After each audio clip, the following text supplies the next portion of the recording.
Benjamin Burns, and I'm reading Dodsworth of Paris by Tim Egan. Okay. The ship sailed into Paris. Dodsworth was very excited. So was the duck.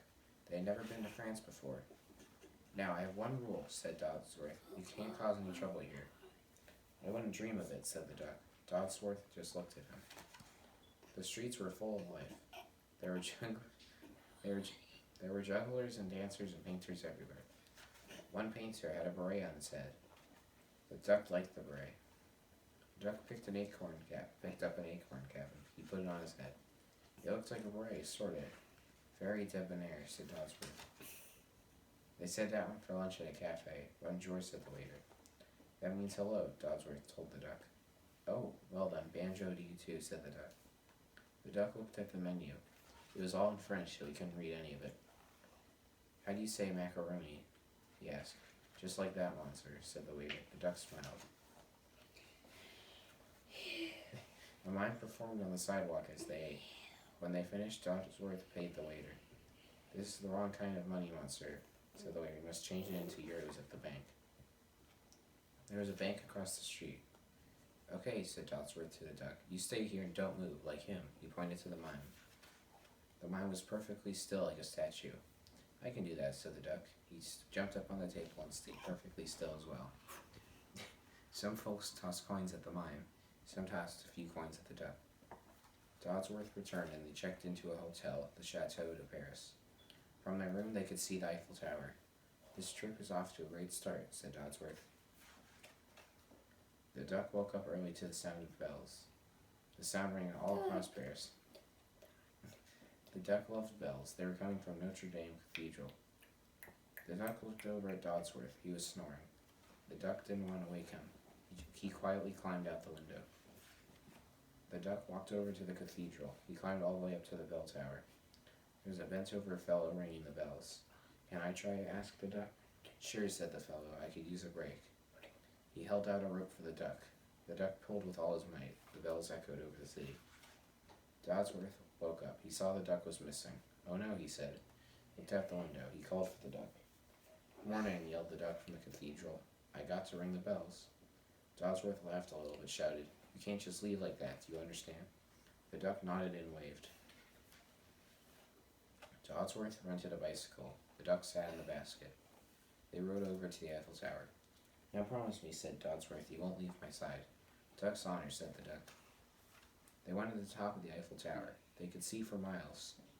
Wow, said a lady nearby. Imagine how far a paper airplane would fly from here. The duck loved this idea.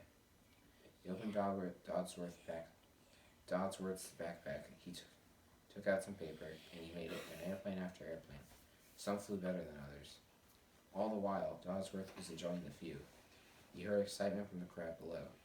Something's going on down there, he said. He looked over at the duck. Dodsworth screamed. What are you doing? Shouted Dodsworth. That's our money. The duck was making the airplanes out of euros. He didn't realize it was money. Oops, said the duck. Oh, this is just perfect, yelled Dodsworth. We've been here for 2 days and now we're almost out of money. Well done, duck. Dodsworth and the duck pedaled down the street. Dodsworth was very angry. He scowled at the duck. A tear fell onto the duck's beak. Dodsworth felt bad that he had yelled at him. Oh, it's okay, he said. Everyone makes mistakes. Don't cry. The duck smiled. He wasn't really crying. He just had something in his eye for a second. We could use a bit more money, though, said Dodsworth. Just then, they saw a sign in a bakery window. It said, bread delivery job. Well, there we have it, said Dodsworth. They went inside and got the job. Moments later, they were riding all around Paris delivering bread. They rode over the Seine River along the beautiful cobblestone streets of the great city. Dodsworth and the duck were never happier. They turned a corner and rode over a hill. Many folks were cheering on the sidewalks. They cheered and cheered as Dodsworth and the duck rode by. It's such a friendly place, said Dodsworth. Suddenly another bicycle came speeding by. Whoa, said the duck. What was that? Then another bicycle raced by, then another. Soon hundreds of bicycles were all around. They were in the Tour de France. Dodsworth pedaled as fast as he could. The duck held onto his acorn cap. They came to a turn. Dodsworth tried to steer as best he could. It wasn't quite good enough. Their bicycle crashed into a hedge of bushes. Red went flying everywhere. Dodsworth was okay, but the duck wasn't moving. Duck, said Dodsworth, are you alright? The duck just lay there. Oh no, said Dodsworth, please speak to me. The duck opened one eye. He said bonjour. Dodsworth hugged the duck. The duck didn't really like to be hugged. They lost their delivery job, and they had to return the bicycle.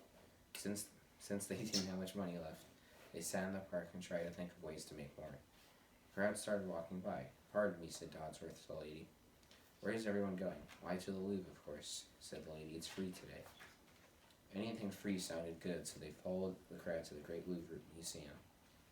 Dodsworth stared at the Mona Lisa. The Mona Lisa stared back. That's it, shouted Dodsworth. He grabbed the duck and ran out of the museum. I love painting, said Dodsworth. I'll make a picture and we'll sell it. How tough could that be? Could be pretty tough, said the duck. Dodsworth took out some brushes and paint. He spent the day making a picture of Paris. The painting came out beautiful. The duck was impressed. They took the painting around to galleries. Everyone said the same thing. No. They just don't know what's good, said the duck. Dodsworth was sad. As the lights in the park twinkled that evening, he fell asleep on a bench. The duck did not like his friend to be sad. He had an idea. He stood perfectly still like a statue again. He waited for folks to throw coins. He stood like that for almost 2 hours. Nobody threw any coins. They didn't even seem to notice. They were too busy watching a group of dancers. Okay, said the duck. If it's dancing you want, it's dancing you'll get. He started dancing like a maniac. He was not a good dancer. Instead of tossing money, folks just laughed. The duck fell asleep next to Dodsworth. The night was cold and drizzly. It wasn't a good night's sleep.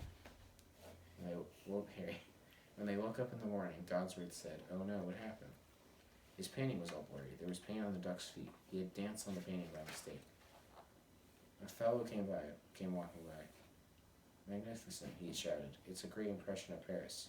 A brilliant use of color of light. I'll give you 100 euros for it. Dodsworth and the duck were thrilled.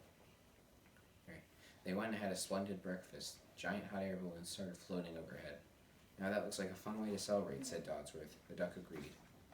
They went to the hot air balloon field, and they climbed in an air balloon and were soon sailing over Paris. As the wind changed and as the balloons started floating away toward England, Dodsworth and the duck said au revoir, and toasted to the City of Lights. The end.